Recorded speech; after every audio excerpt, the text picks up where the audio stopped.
Há nas palavras perguntas, respostas, mistérios por desfazer. Sentido sem para tudo e para nada, no mais belo livro que eu li.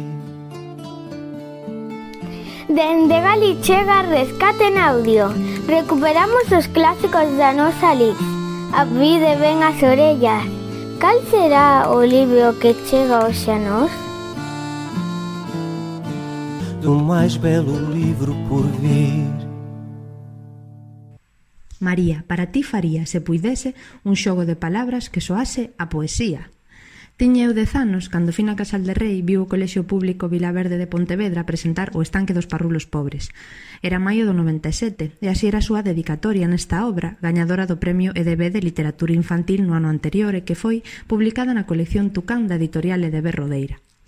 Ilustrado polo Premio Nacional Teo Puebla, o libro consta de 22 capítulos nos que Noema Afonso, a nena protagonista, fala de moitos aspectos da súa vida na cidade, pero nos que, sobre todo, fala da persoa que máis quere do mundo, o seu avó. Aínda que se lle preguntamos a quen quere máis, ela sabe que ten que contestar que a todos. Recordo que, ademais da lectura na aula, lémolo tamén na casa, e aínda non hai moito tempo miña nai lembraba con agarimo un detalle daquel capítulo no que Noema, explicando a historia do seu nome, confesa que en realidade preferiría chamarse Pili Canosa, igual que a súa mellor amiga. Decidín escoller este libro tan tenro como divertido polo que significa para min, porque sempre estivo presente.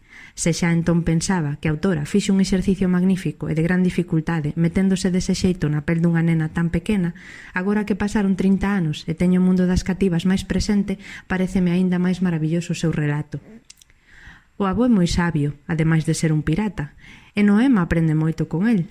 Grazas a esa relación tan especial que manteñen, a marxe das demais persoas da casa, mamá, papá e Dominga, grazas a ese espazo que crearon para os dous, a nena pode falar coa naturalidade propia da idade de temas como a morte, a chegada do seu irmán Pablo, da enfermidade, dos seus desexos.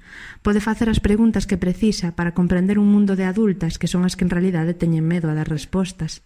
A infancia e a vellez da man unha vez máis atravesando esa incomprensión.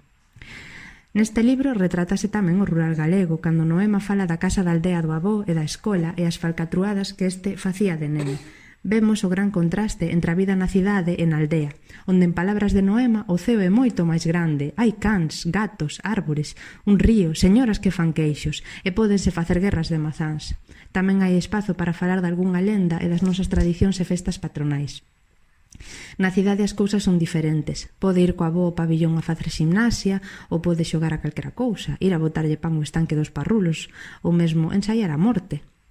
Unha boa nova e o mellor unha evidencia de que o noso libro non precisa de rescate é que en febreiro deste mesmo ano 2025 o guionista e director Borja Ibrahim fixo unha campaña de mecenazgo para levar a novela a gran pantalla a través dunha curta, unha homenaxe que busca conectar, como el dixo, con todos aqueles que viviran a experiencia da perda e do recordo.